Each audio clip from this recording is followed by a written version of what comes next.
Praise the Lord. परमेश्वर की स्तुति हो। And last week, when I asked God, Lord, give me your word, then God spoke to me about my life. और पिछले सप्ताह जब मैंने प्रभु से मांगा, प्रभु मुझे एक वचन दे जो मैं साझा कर पाऊँ, तो प्रभु ने मुझसे मेरे जीवन के बारे में बात की। Yes, God opened my eyes to see my condition, wherever the area I'm not like Christ, and the same word God also giving for the church, so that we all blessed. प्रभु ने मेरी आंखें खोली, मुझे दिखाया कि मेरे जीवन के कैसे क्षेत्र, कौन से क्षेत्र है जिसमें मैं अब तक मसीह जैसे नहीं बनाऊं, और वही वचन मैं विश्वास करता हूं कलीसिया के लिए भी है, ताकि हम सब आशीषित हो सके। So we know that one saved, ever saved is not the truth. और हम जानते हैं कि अगर एक बार उद्धार हो जाता है तो हमेशा के लिए हमारा उद्धार हो चुका है, ये सत्य नहीं है। So we are all, first we came to this new covenant life or salvation. So first God opened our eyes to see Christ is the Lord. So we accepted Christ and we come to salvation. So that is the one area God opened our eyes. और सबसे पहले जब हम प्रभु के पास आए तो हमने देखा कि हम पापी हैं और प्रभु ने हमारा उद्धार किया। इसका मतलब एक क्षेत्र है, उस एक क्षेत्र में प्रभु ने हमारी आंखें खोली है। But there are a lot of areas in our life is still, I see that I'm blind, that my eyes not open. So when I honest with God, when the word of God comes to me and I take it for me, and when I judge myself, when I honest, then God opened my eyes in every area in my life to receive the full salvation of full salvation. पर जब मैं प्रभु का वचन सुनता हूँ और अगर मैं अपनी अवस्था के वजह से, अवस्था के बारे में प्रभु के सामने ईमानदार होता हूँ कि हाँ प्रभु ये मेरी अवस्था है, तो अलग अलग क्षेत्रों में, मेरे जीवन के हर एक क्षेत्र में धीरे धीरे उद्धार होगा और मैं संपूर्ण उद्धार को प्राप्त करूंगा। Otherwise I become just namely Christian, lived on this earth, not bring glory to God, but then don't know where I will go.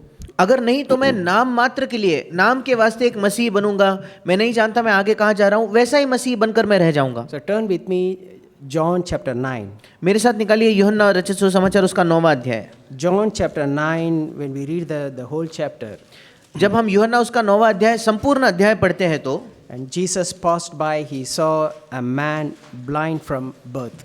और हम देखते हैं कि यीशु मसीह, पहले वचन में हम देखते हैं यीशु जाते हुए उसने एक मनुष्य को देखा जो जन्म से अंधा था। यूहन्ना 9:1। The disciples asked him, Rabbi, who sinned, this man or his parents, that he would be born blind? और दूसरे वचन में उसके शिष्यों ने यीशु से पूछा, हे रब्बी, किसने पाप किया था, ये कि अंधा जन्मा, इस मनुष्य ने पाप किया या इसके माता पिता ने? Then Jesus answered, it was neither that this man sinned nor his parent, but it was that the works of God, the salvation, the works of God is a salvation, और फिर might be displayed in him.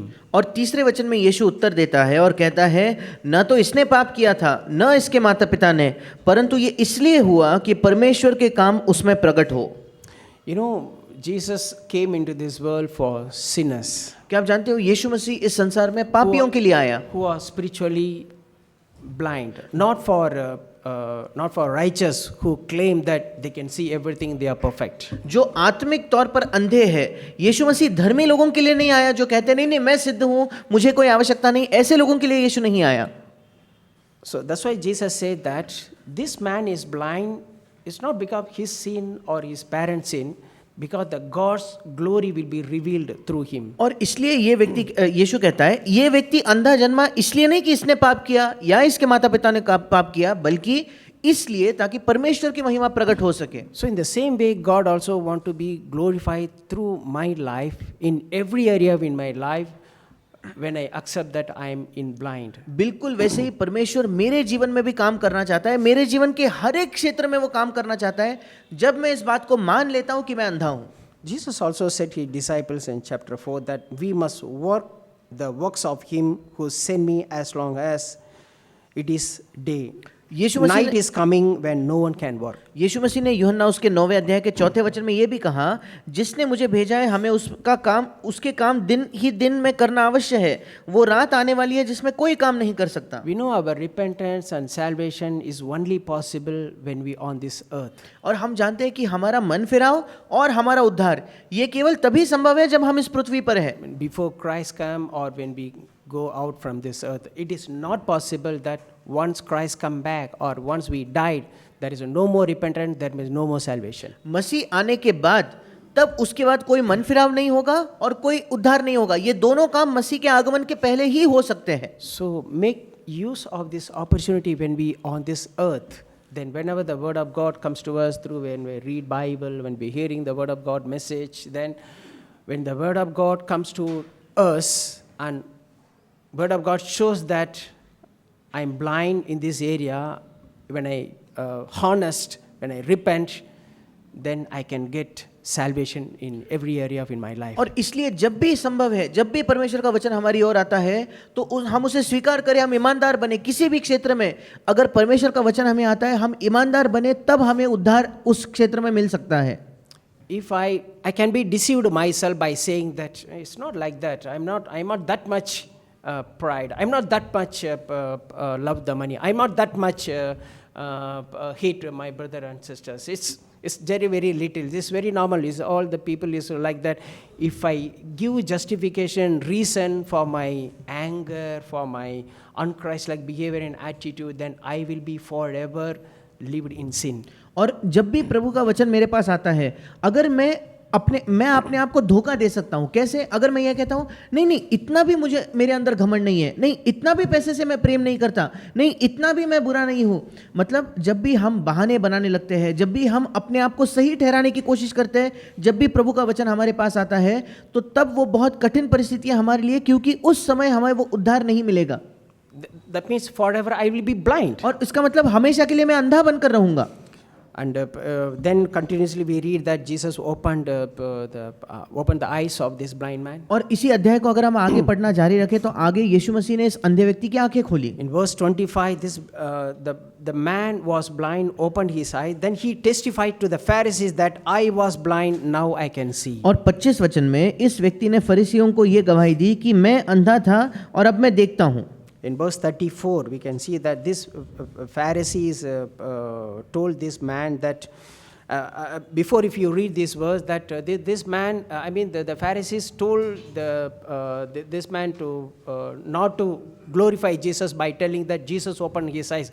Do not say that. But this man stand for God and he testified that Jesus opened my eyes. But if you read the continuing verses, that the Pharisees accused this man, saying that in verse 34, you were born entirely in sin and you teaching us, so they put him out. और ये व्यक्ति जब अंधा चंगा हो गया तो इसने कहा कि यीशु ने मुझे चंगा किया है, तो फरीसी उस पर कहने लगे कि तू यीशु को महिमा मत दे कि यीशु ने मुझे चंगा किया है। पर जब ये कहते रहा तो 34 वचन में हम पढ़ते हैं, यूहन्ना 9:34 में, फरीसियों ने इस व्यक्ति से कहा, तू तो बिल्कुल पापों में जन्मा है, तू हमें क्या सिखाता है? और उन्होंने उसे बाहर निकाल दिया।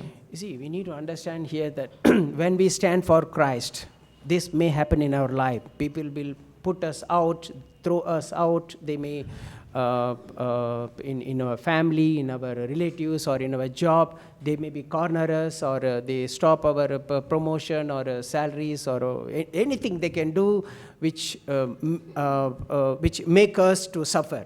और हमें ये बात अपने जीवन में समझनी है कि जब हम मसीह के बारे में ये गवाही देंगे तो लोग हमारी निंदा कर सकते हैं, हमारे रिश्तेदार होंगे, हमारे काम की जगह वो हमें अपने आप से दूर करेंगे, हमें अलग करेंगे, हमें अकेला ढकेल देंगे, लोगों से बिल्कुल अलग करेंगे। ये सब हमारे साथ हो सकता है। You see, there's a beautiful passage we can see that is when the man throw out from synagogue, then Jesus go and find him. और 35 वचन में एक बहुत सुंदर वचन है जो लिखा है, जब इस व्यक्ति को आराधनालय से बाहर कर दिया गया तो यीशु ने उसे, हिंदी में लिखा है उसकी यीशु से भेंट हुई, इंग्लिश में लिखा है यीशु ने उसे पाया, यीशु ने उसे खोजा। Jesus heard that they put him out. First Jesus heard that, oh, because this man stand for me, he stand for the truth, and he stand for the salvation. So these Pharisees put them out from the synagogue. Then Jesus once heard Jesus go and search and find him. और यीशु ने सुना कि अरे इस व्यक्ति को जिसको मैंने चंगा किया, फरीसियों ने इसे बाहर कर दिया आराधनालय से। जब यीशु ने यह सुना तो यीशु फिर गया, उसे ढूंढ लिया कि यह बंदा कहाँ है। You see, then Jesus opened his spiritual eyes. और तब यीशु ने उसकी आत्मिक आंखें खोली। And then Jesus said, "Do you believe in the Son of Man?" और फिर यीशु ने कहा, क्या तू परमेश्वर के पुत्र पर विश्वास करता है? Then after that, yes. Then he said, "Who are you? I can believe." Then Jesus that what you are seeing is I am the Son of Man. Then he believed. और फिर उसने कहा, हे प्रभु, वो कौन है कि मैं उस पर विश्वास करूं? यीशु ने उससे कहा, तूने जिसे उसे देख रहा है मैं वही हूं, और फिर उसने उस पर विश्वास किया। In 39, verse 39, 39 वचन में the Jesus said, "For judgment I came into this world, मैं इस जगत में न्याय के लिए आया हूं, so that those who do not see may see, and those who see may become blind." ताकि जो नहीं देखते वे देखे, और जो देखते हैं वे अंधे हो जाए। You see, here Jesus is telling, Jesus came into this earth for judgment. और यहाँ यीशु मसीह कह रहा है कि यीशु मसीह इस संसार में न्याय करने के लिए आया। What is the judgment? अब ये न्याय क्या है? The judgment is those people who acknowledge they are blind, they may see. And those people saying that I can already see, I am already all right, then these people will forever become blind. और That is the judgment. ये न्याय क्या है?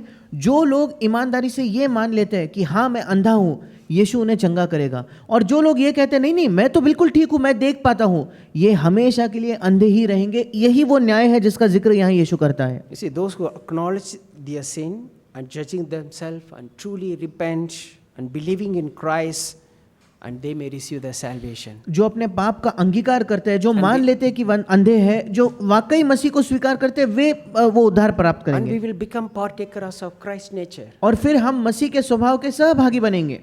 And the other judgment is, and those people become blind forever, and those who not believe in Christ and not take the word for themselves and saying that there is no sin in me, and they will become a partaker of eternal hell. पर इसके दूसरी ओर ऐसे लोग हैं जो हमेशा अंधे होंगे। ये कौन लोग हैं जो कहते हैं नहीं मुझे इसकी आवश्यकता नहीं, मैं देख पाता हूँ? ये लोग अंधे ही रहेंगे और आखिरकार अनंत नरक में वे जाएंगे। Is pointing finger to others. No, because of you I have done this. Because of you I am become like this. If we started to point out others, if we started to defending ourselves, then we will be forever blind. और ये व्यक्ति, ये जो लोग हैं, ये दूसरों पर उंगली करने लगते हैं। उसने ये किया इसलिए मैंने ये किया, उसकी वजह से ये हुआ। ये लोग दूसरों के ऊपर दोष लगाते हैं और ये हमेशा अंधे ही बने रहेंगे। Then when Pharisees heard this one, they got offended. और जब फरीसियों ने ये सुना तब वे बुरा मान गए। Then they are asking, "Are we blind? You are telling us, are we blind?"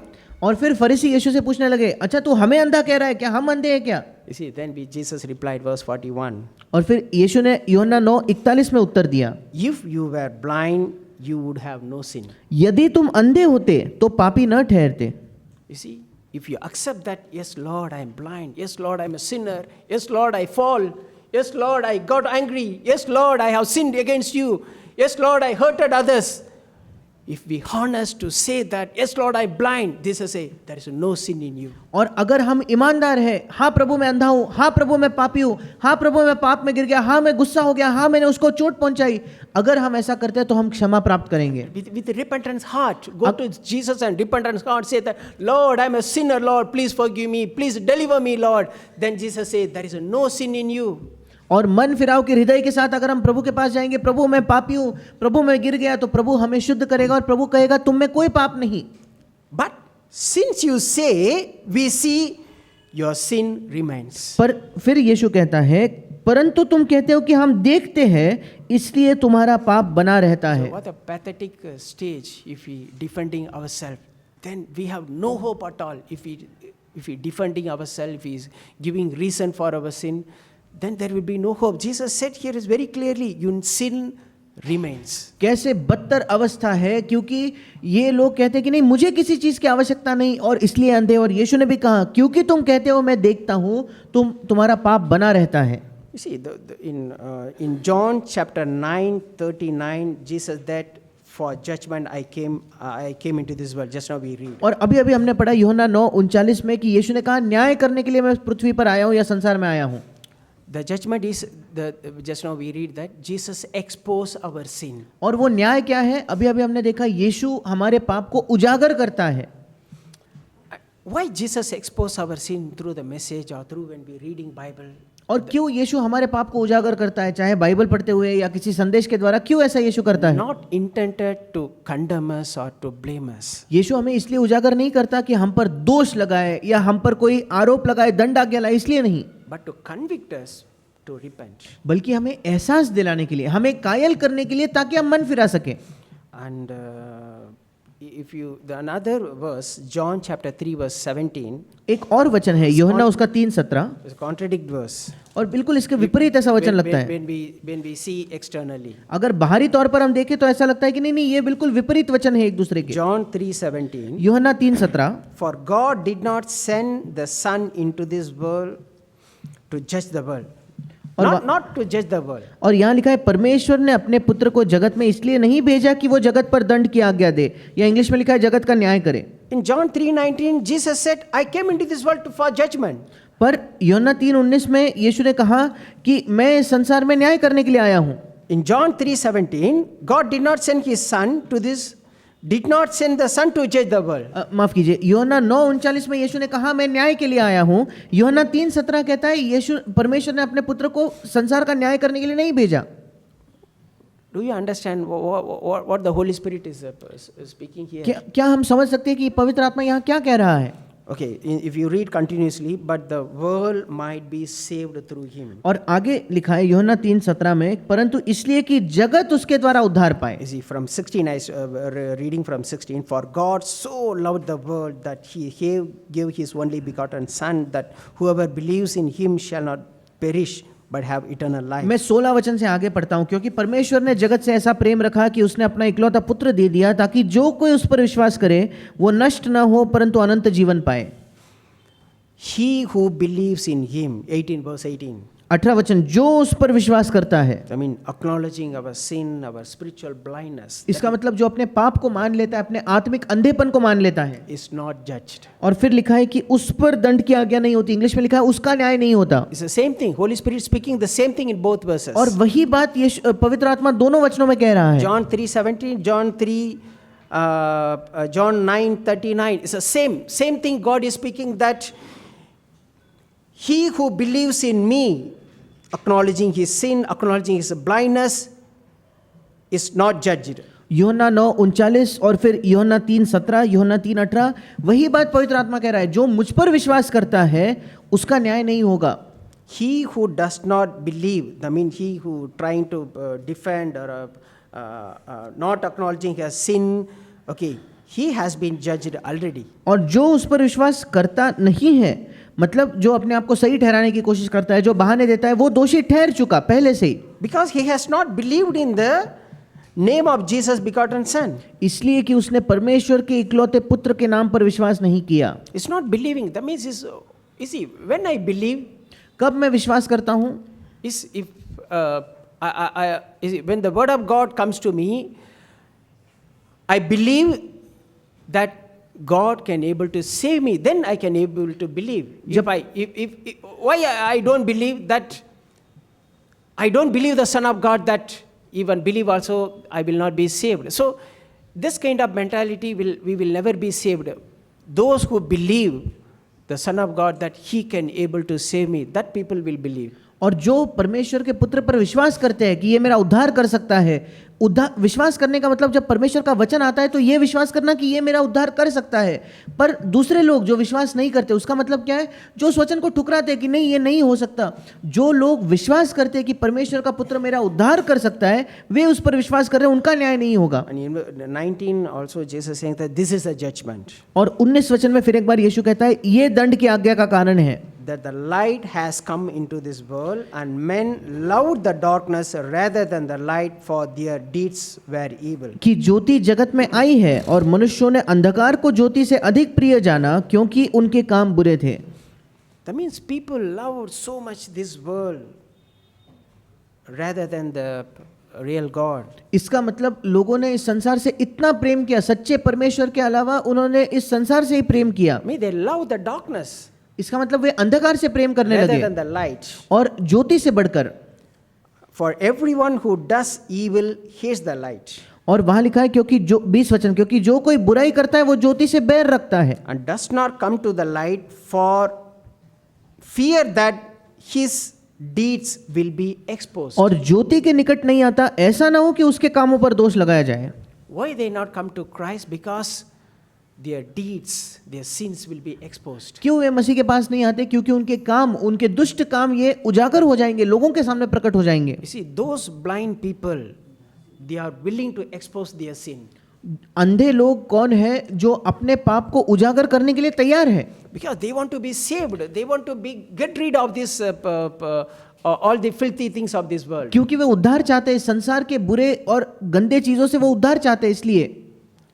And but he who practices the truth come to the light. और 21 वचन में लिखा है, परंतु जो सत्य पर चलता है वो ज्योति के निकट आता है। Yeah. Verse 20, the people, because their sins will be exposed, they are not coming to Christ. They are not coming to light. 20 वचन, क्योंकि उनके पाप उजागर होंगे, उनके काम उजागर होंगे, इसलिए वो मसीह के पास या ज्योति के पास नहीं आते। And verse 21, who come to Christ, who come to the light, those people who practice the truth, they want to become like Christ, that people will come to Christ. और 21 वचन में कौन मसीह के पास आएगा? जो सत्य पर चलना चाहते हैं वे ज्योति के पास या मसीह के पास आएंगे। So that his deeds may be manifested as having been wrought in God. I mean, so that their life will be shaped into Christ likeness. और ये जो लोग ज्योति में आते हैं, 21 वचन का अंतिम भाग कहता है, ताकि उनके काम प्रकट हो कि वे परमेश्वर की ओर से किए गए, मतलब इनके जीवन को मसीह के स्वभाव में, ढांचे में वो डाला जाए। You see, the same message Brother Durgesh also shared in 31st night when our prayer. और 31 तारीख के हमारे प्रार्थना में भी यही चीज भाई दुर्गेश ने भी साझा की थी। I hope whoever come to that meeting you remember. मैं आशा करता हूँ जो कोई उस सभा में आए थे उनको याद है। Leviticus 13:13. उन्होंने क्या साझा किया था? लेव्य व्यवस्था 13:13। Leviticus chapter 13 verse 13. लेव्य व्यवस्था उसका 13 अध्याय 13 वचन। Then the priest shall look, and behold, if the leprosy has covered all his body. और वहां लिखा है, तो याजक ध्यान से देखे, और यदि कोढ़ ने उसके सारे शरीर को छा लिया हो तो He shall pronounce clean him who has the infection. तो वो- It has all turned white and he is clean. तो वो उस व्यक्ति को शुद्ध ठहराए, और उसका शरीर जो बिल्कुल उजला हो गया है वो शुद्ध ही ठहरे। You see, to me, the complete, when I go to God, not to say that, Lord, not with any kind of reason or justification, that taking the entire blame. You see, do you know how this two thief, one thief saved and one thief not saved? इसका मतलब जब हम प्रभु के पास जाते हैं, पूरा का पूरा दोष हम अपने ऊपर लेते हैं। उदाहरण के तौर पर, क्या आप जानते हो कैसे यीशु के क्रूस के अगल बगल में एक पापी, एक चोर का उद्धार हुआ पर एक का नहीं हुआ? क्या आप जानते हो Only one कैसे? reason. एक ही कारण था। The one thief take the blame on him. एक चोर ने अपने ऊपर दोष लिया, He said that, yes, Lord, I am blind, I have sinned, I am a sinner. और उसने कहा, हाँ प्रभु, मैं अंधा हूं, मैं पापी हूं, मैंने पाप किया। That Jesus said, now you become clean. Now there is no sin in you. और You ये- will be with me in paradise today. यीशु ने तुरंत कहा, अच्छा अब तुम शुद्ध हो गए हो, तुम में कोई पाप नहीं, आज तुम मेरे साथ स्वर्ग लोक में होंगे। Then other guys, he says, no, Lord, this is not my problem. This is, he start to defend. Then they say, okay, you go on your way. और अगला पापी कहता है, नहीं नहीं प्रभु, इसकी वजह से ये हुआ, मेरी गलती नहीं थी। प्रभु कहता है, ठीक है, जा। This is what Leviticus also, we read the same thing, that is, we have to come to God, acknowledging our sin, acknowledging our state, acknowledging our unchristly behavior and attitude. और Then we have a hope that Jesus will deliver us. Jesus will pronounce us that you are clean, you are righteous, and you are saved. और लेव्य व्यवस्था में यही बात लिखी है कि हम जब प्रभु के पास आते हैं, हमें मान लेना है, हाँ प्रभु, मैं अशुद्ध हूँ, मैं पापी हूँ। जब हम ऐसे प्रभु के पास आते हैं, प्रभु कहता है, अब तू शुद्ध हो चुका है। यीशु स्वयं ये घोषणा करेगा। So in this new year 2026, we are starting this first week. Let's come to God when our sins are exposed, when reading Bible or when we hearing the message of God. And maybe, you see, sometime it's my personal life, my sin exposed through my wife. And sometime I got offended, then I repented. Lord, no, Lord, I don't want to be blind. Lord, I open my eyes, Lord. I should not get offended when my wife or somebody exposing my sin. और इस नए वर्ष में जब हम आए हैं, नए वर्ष के कुछ ही दिन हुए हैं, आइए हम प्रभु के पास आए ताकि हमारा पाप उजागर हो कभी भी, चाहे बाइबल पढ़ते हुए हो या कोई संदेश से हो। मेरे व्यक्तिगत जीवन में हुआ है, कभी कभी मेरे पत्नी के द्वारा मेरे अंदर का पाप उजागर हुआ है और तुरंत मैं अपने आप को सही ठहराने लगता हूँ या मैं बुरा मान जाता हूँ, पर फिर मैं प्रभु के पास जाकर कहता हूँ, नहीं प्रभु, मैं अंधा नहीं होना चाहता, मैं शुद्ध होना चाहता हूँ। वही रवैया हम इस साल रख सकते हैं। It's because God loves us. That's why God exposing our sin, because God wants us to repent and come to His image. That is the only intention. क्योंकि प्रभु हमसे प्रेम करता है, इसलिए वो चाहता है कि हम मन फिराएं और उसके स्वरूप में बदल जाएं। वही उसकी मंशा है। I want to see few things when God open our eyes, what will happen in our life. और मैं कुछ चीजें देखना चाहता हूँ कि जब प्रभु हमारी आंखें खोलता है उसका परिणाम क्या होगा। Once God open our eyes, we start to judge ourselves, not others. एक बार जब प्रभु हमारी आंखें खोलता है तो हम अपने आप का न्याय करने लगते हैं, दूसरों का नहीं। Isaiah chapter 6 verse 1 and 5. यशायाह नबी की पुस्तक उसका 6 अध्याय उसका 1 से लेकर 5 वचन, 1 और 5 वचन। When we read the before chapter, then Isaiah started. Isaiah was selling the woe to him, woe to there. That he started to finger point others.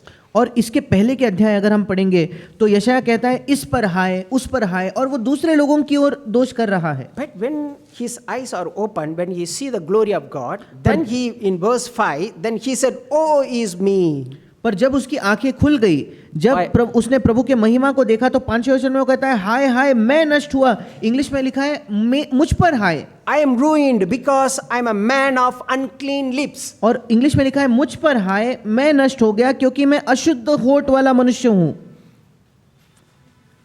How he can see that my eyes have seen the King, the Lord of hosts. और क्यों उसने ये कहा, क्योंकि वही वचन में लिखा है क्योंकि मैंने सेनाओं के यहोवा महाराजाधिराज को अपनी आंखों से देखा।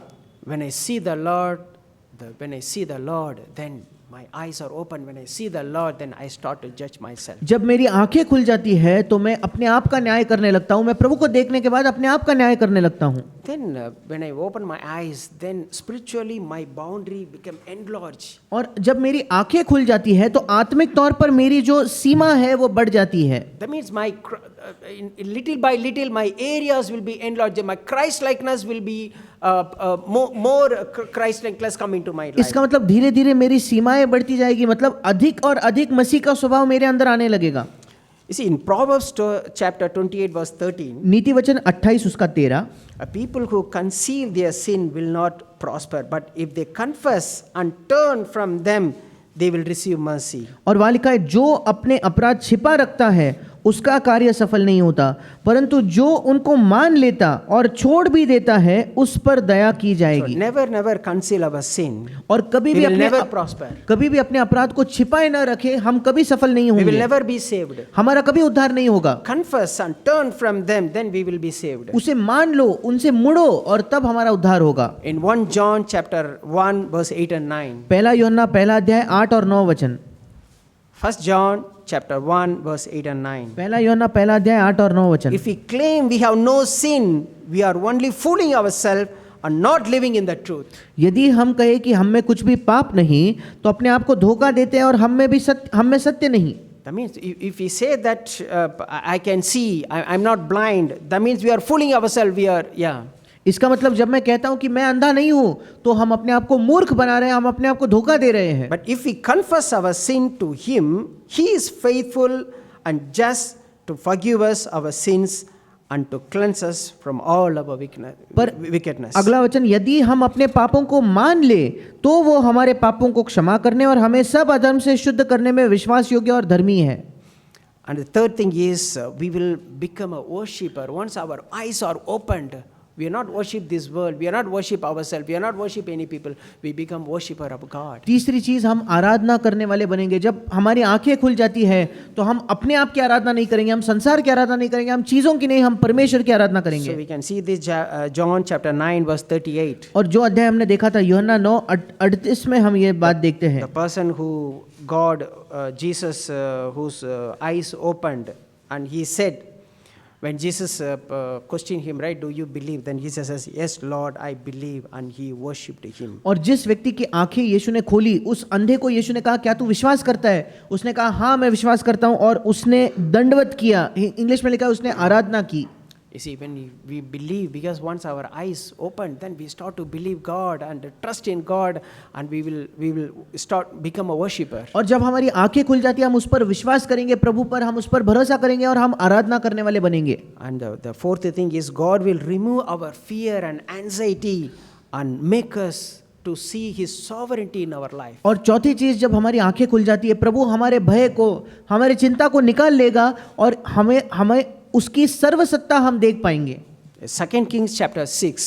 दूसरा राजा उसका छठा अध्याय। 2 Kings chapter 6. दूसरा राजा उसका छठा अध्याय। Here we see that the king of Aram sent horses and chariots and a great army to the city Israel to catch the prophet Elisha. और हम देखते हैं कि आराम का जो राजा था, उसने बड़े रथ भेजे, घोड़े भेजे, और कई सेना भेजी एलिशा को पकड़ने के लिए।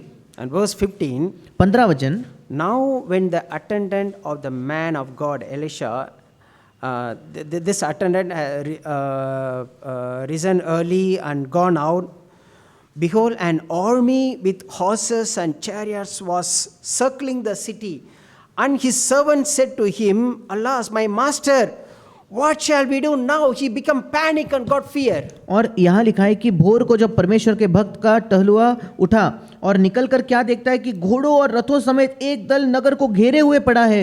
तब उसके सेवक ने एलिशा से कहा, हाय मेरे स्वामी, हम क्या करें? You see, when we are blind, then there is a fear and anxiety. What will happen? Lord, I surrounded by sea, I surrounded by all these big mountains. Lord, so many things. There are financial problem, my sicknesses, and so many things come into me.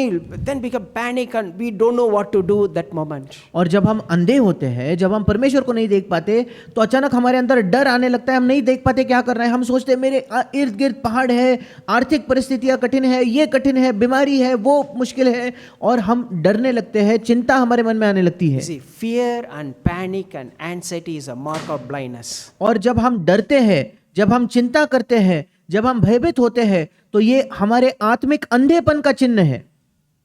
Then this Elisha told that do not fear, for those who are with us are more than those who are with them. 16 वचन कहता है, मत डर, क्योंकि जो हमारी ओर है वो उनसे अधिक है जो उनकी ओर है। And Elisha prayed to God, Oh Lord, I pray, open his eyes that he may see. और 17 वचन में एलिशा ने ये प्रार्थना की, हे यहोवा, इसकी आंखें खोल दे कि ये देख सके।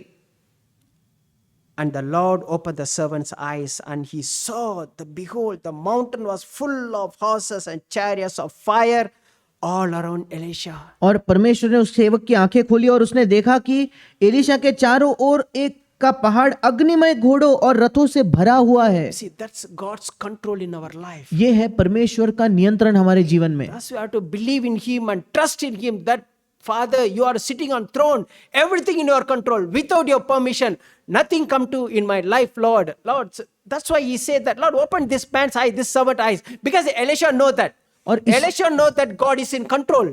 Nothing will go beyond his permission. Nothing will go beyond his control. He have that belief. But this servant was blind and he don't know what is happening. Then he prayed to God, Lord, open this servant eyes. After his eyes was opened, then he see the sovereignty and power of God surrounded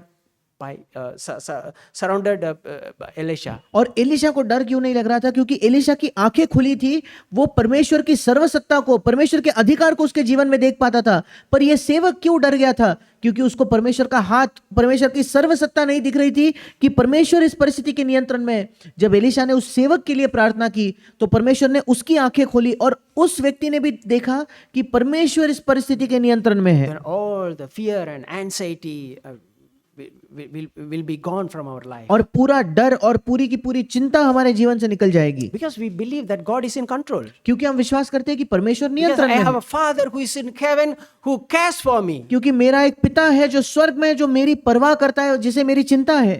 Then we can able to rejoice in Christ. और तब हम मसीह में आनंद मना पाते हैं। Then the fifth one, the Holy Spirit shows us the glory of God, the glory of Jesus, and make us partaker in his glory. और पांचवी चीज है, पवित्र आत्मा हमें यीशु की महिमा दिखाता है और हमें उसके महिमा का सहभागी बनाता है। 2 Corinthians chapter 3, turn with me 2 Corinthians chapter 3. हम सब निकालेंगे 2 कुरिन्ती उसका 3 अध्याय। But whenever the person turns to the Lord, the veil is taken away. और वहां लिखा 16. उसका 16वां वचन, परंतु जब कभी उनका हृदय प्रभु की ओर फिरेगा तब वो पर्दा उठ जाएगा। You see, that means whenever we repent, that means our eyes will be opened. मतलब जब भी हम मन फिराते हैं हमारी आंखें खुल जाएगी। And verse 18 that, but we all with unveiled faces, beholding as in a mirror the glory of the Lord, or being transformed into the same image from glory to glory, just as from the Lord the Spirit. और 18 वचन, परंतु जब हम सबके उघाड़े चेहरे से प्रभु का प्रताप इस प्रकार प्रकट होता है जिस प्रकार दर्पण में, तो प्रभु के द्वारा जो आत्मा है हम उसी तेजस्वी रूप में अंश अंश करके बदलते जाते हैं। What will happen once our eyes open? In every situation, every circumstance, we can see the glory of God. और एक बार जब हमारी आंखें खुल जाती है तो हर एक परिस्थिति में, हर एक अवस्था में हम परमेश्वर की महिमा देख पाएंगे। Not complain, not murmur, not grumbling, because we see Christ through the situation. कोई शिकायत नहीं, कोई कुड़कुड़ाहट नहीं। क्यों? क्योंकि हम मसीह को उस परिस्थिति में देखते हैं। Then we will be being transformed in His image. और तब हम उसके स्वरूप में बदलते जाएंगे। The last word before I close, that this is an open invitation for our church. I believe that God is giving an open invitation to our church. और अंत करने से पहले मैं कुछ साझा करना चाहता हूं। मैं विश्वास करता हूं परमेश्वर एक खुला न्योता हमारे कलीसिया को, एक खुला न्योता वो दे रहा है। Revelation chapter 3. Turn with me, Revelation chapter 3. मेरे साथ सब निकालिए प्रकाशित वाक्य इसका 3 अध्याय। You see here to the verse 14, to the angels of the church in Laodicea. इसके 14 वचन में, यहाँ लौदीकिया के कलीसिया के दूत को ये लिख। Verse 17. 17 वचन, Because you say I can see, but you do not know, you are wretched and miserable and poor and blind and naked. और तू कहता है कि मैं धनी हूं और धनवान हो गया हूं, या हम कह सकते हैं कि क्योंकि तू कहता है कि मैं देख पाता हूं और मुझे किसी वस्तु की घटी नहीं, और तू नहीं जानता कि तू अभागा और तुच्छ और कंगाल और अंधा और नंगा है। You see, this church, the people in the church, they are seeing, they saying that yes, I can see, but but you do not know. God saying that, but you do not know that you are blind. You are already in blind. You don't know you are blind, but you say that you are seeing. इस कलीसिया के लोग क्या कर रहे थे? वो कह रहे थे मैं देख पाता हूं, पर प्रभु कहता है तू नहीं जानता, तू अंधा है। तू अंधा है फिर भी तुझे लग रहा है कि तू देख सकता है। Then I take it this word for me personally. अगला वचन ये व्यक्तिगत तौर पर मैं मेरे लिए लेता हूं। And verse 18, that is this is the invitation that I'd advise you to come to me. 18 वचन में लिखा है, इसलिए मैं तुझे सम्मति या सुझाव देता हूं कि मेरे पास आकर खरीद। And by I'm reading the end of this verse, that I solved to anoint your eyes so that you may see. You buy. So what I'm saying, that God is giving invitation that I advise you to come to me and buy a medicine for your eyes so that your eyes will be opened and you can able to see. और हिंदी में भी अंतिम भाग में लिखा है, अपनी आंखों में लगाने के लिए सुरमा मुझसे ले कि तू देखने लगे। मतलब परमेश्वर मुझे न्योता देता है कि मेरे पास आ, अपने आंखों के लिए दवाई मुझसे ले ले ताकि तू देख सकेगा। So we have to go to God with honest.